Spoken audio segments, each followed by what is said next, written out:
Estudiar las propiedades coligativas. Son las que no dependen de la naturaleza del soluto, sino solo de la cantidad de partículas disueltas.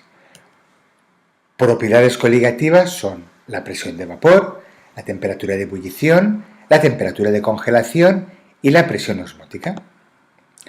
Las leyes que las rigen, las leyes que regulan estas cuatro propiedades coligativas, solo se cumplen estrictamente en disoluciones diluidas de solutos no iónicos y no volátiles. Para los demás casos nos dan una estimación, pero las leyes no se cumplen estrictamente. Un soluto no iónico es, por ejemplo, un soluto orgánico como una disolución de glucosa, ¿vale? Una disolución de cloruro sódico no lo cumpliría porque el cloruro sódico es un soluto iónico. Vale, vamos a empezar. La presión de vapor. Bueno, primero, mirad, cuando tenemos un disolvente, el disolvente hierve a una temperatura determinada, pero se evapora a cualquier temperatura. ¿Vale? Pensar eso porque a veces es una idea que no acabamos de tener clara y pensamos que el agua se evapora a 100 grados. No, el agua se evapora a cualquier temperatura. A 100 grados hierve. ¿Cómo se produce la evaporación? Vale. La evaporación se produce porque las moléculas de disolvente están unidas entre sí por una serie de fuerzas intermoleculares, en el caso del agua por enlaces por puentes de hidrógeno. Pero al aumentar la temperatura, estos enlaces se pueden debilitar, se pueden romper y las moléculas de agua quedan libres y pueden pasar al estado gaseoso. La evaporación se produce por capas, primero las capas más superficiales y luego el resto. Si las condiciones son las adecuadas, al final puede evaporarse todo el disolvente al ir haciéndolo por capas. ¿Qué favorece la evaporación? Bueno, pues el aire, el viento, porque si yo voy quitando las capas de moléculas que ya se han evaporado, facilito la evaporación de las otras. Y evidentemente la temperatura, un aporte de energía. Sabéis que nos secamos antes, se hace viento y nos ponemos al sol, porque se dan los dos factores. Bien, pero ¿qué es lo que ocurre si tengo un recipiente cerrado? Bueno, si tengo un recipiente cerrado, el aire no puede llevarse las moléculas que se han evaporado, se quedan allí, lo que impide que el resto de moléculas se puedan evaporar. ¿Por qué? Porque al evaporarse chocan unas con otras, pierden energía y vuelven al estado líquido. Se produce un equilibrio entre las moléculas evaporadas y las moléculas que están en estado líquido. La presión que ejerce este vapor en el momento del equilibrio es lo que recibe el nombre de presión de vapor del líquido. Cada líquido tiene una presión de vapor que es característica del líquido, pero que es diferente en función de la temperatura. El valor de la presión de vapor depende de la temperatura. Por lo general, cada disolvente tiene una presión de vapor a una temperatura determinada y su valor aumenta con ella, es evidente. Cuando mayor es la temperatura, más se facilita la evaporación y en consecuencia más moléculas hay evaporadas y más presión ejerce. Bueno, cada disolvente tiene una presión de vapor determinada. Bueno, antes hemos hablado de la ebullición. ¿Cuándo se produce la ebullición? La ebullición se produce cuando la presión de vapor del disolvente iguala a la presión externa. Por ejemplo, este disolvente es el agua. La presión externa general a la que estamos acostumbrados es la presión atmosférica, 760 milímetros de mercurio. Pues la presión de vapor es 760 milímetros de mercurio a 100 grados. Por eso el agua hierve a 100 grados. Pero claro, hierve a 100 grados cuando la presión externa es 760. Si estuviéramos dentro de una olla de estas de comida rápida, de una olla a presión, de una olla rápida, la presión sabéis que allí es mayor. Como es mayor, fijaos, voy a irme un poco más para arriba, 900, aunque no lo tengo marcado. La temperatura a la que se producirá la ebullición será mayor que 100. Y si estuviéramos sometidos a una presión menor, si la presión atmosférica valiera 600, la temperatura de ebullición sería menor que 100. ¿Vale? De hecho, la temperatura de ebullición de un disolvente no es constante. Depende, como acabamos de ver, de la presión externa. Es mayor a presiones mayores y es menor a presiones menores. Muy bien. ¿Qué es lo que ocurre cuando añadimos un soluto? Bueno, pues cuando añadimos un soluto, la presión de vapor cambia. ¿Por qué cambia? Aquí no es un disolvente, ¿vale? Un disolvente puro cualquiera. Se produce un equilibrio a una temperatura determinada. Pero, ¿qué es lo que ocurre cuando tengo una disolución? Cuando tengo una disolución tengo moléculas de soluto. Estas moléculas de soluto, en cierta forma, impiden la evaporación del disolvente. Y cuando se produce el equilibrio, la presión de vapor es menor. Eso es una idea importante. Las moléculas de soluto dificultan la evaporación y, en consecuencia, la presión de vapor de la disolución siempre es menor que la presión de vapor del disolvente puro. Claro, aquí se evaporan las moléculas que tengan que hacerlo, pero aquí, al haber soluto, el soluto impide la evaporación y el equilibrio se produce a una presión menor.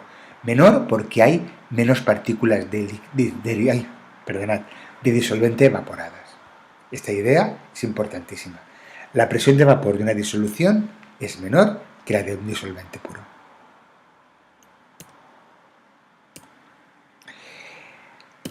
Empíricamente se cumple la ley de Raoult, ¿no?, que nos dice que la disminución de la presión de vapor de la disolución es directamente proporcional a la fracción molar del soluto.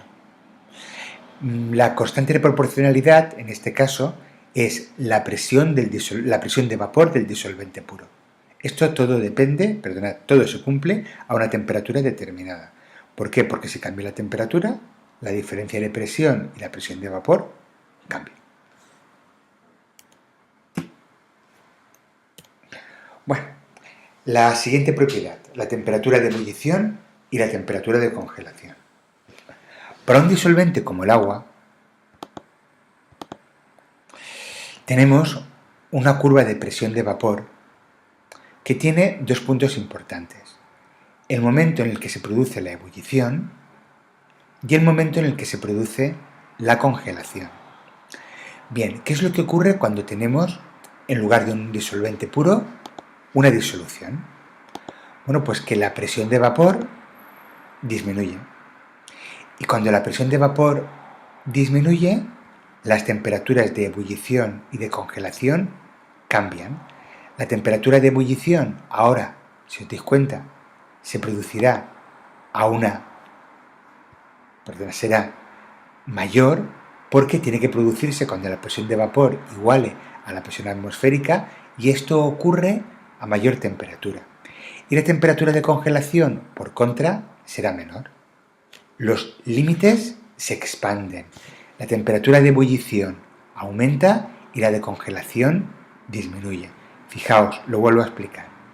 Al disminuir la presión de vapor, para que se produzca la ebullición, la presión tiene que igualar a la atmosférica y esto no lo hace a la temperatura de antes, lo hace evidentemente a mayor temperatura. Y lo mismo ocurre con la de congelación.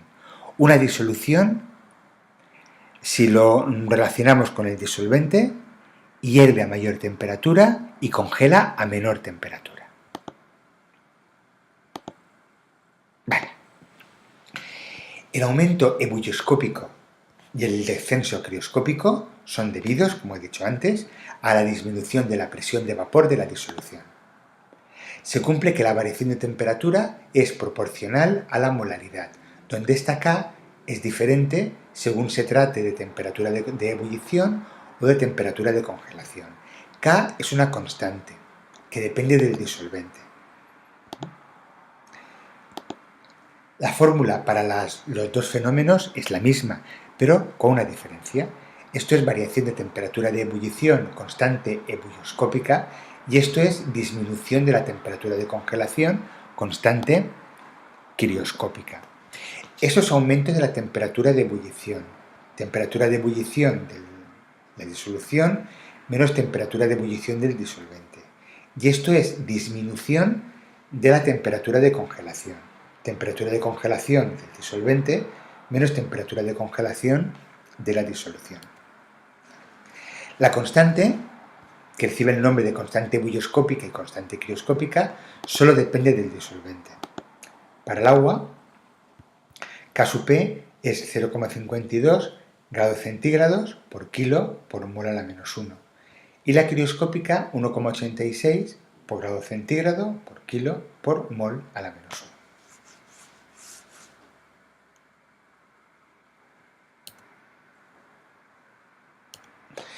Y por último, la presión osmótica. Mirad, vamos a imaginar que tengo un recipiente en el que tengo dos disoluciones, una concentrada y una diluida, unidas, separadas por una membrana semipermeable. La membrana semipermeable permite el paso de moléculas de disolvente, las pequeñitas azules son de disolvente y las verdes grandes serían de soluto. Bueno, pues, ¿qué es lo que ocurre aquí?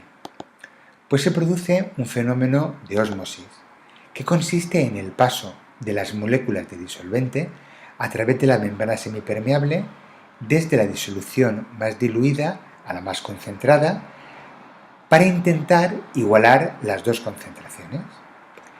¿Vale? Cuando el disolvente intenta pasar, ejerce una presión sobre la membrana semipermeable. ¿Cuándo termina el paso del disolvente? Bueno, termina cuando, fijaos, al pasar, aquí ha habido un aumento de volumen, tengo que en esta parte de aquí hay más disolución que aquí. Este exceso de disolución produce una presión hidrostática. Esta presión hidrostática iguala a la presión osmótica que hace el agua al intentar pasar, y en ese momento se detiene el proceso. El flujo de disolvente cesa cuando la presión hidrostática creada por la diferencia de nivel impide el paso. El agua intenta pasar por presión osmótica, ejerce una presión osmótica, pero el paso se detiene cuando la presión hidrostática iguala a la presión osmótica. ¿Qué es la presión osmótica? La presión osmótica se puede calcular, se puede medir, porque es la presión hidrostática que detiene el flujo neto del disolvente a través de la membrana semipermeable.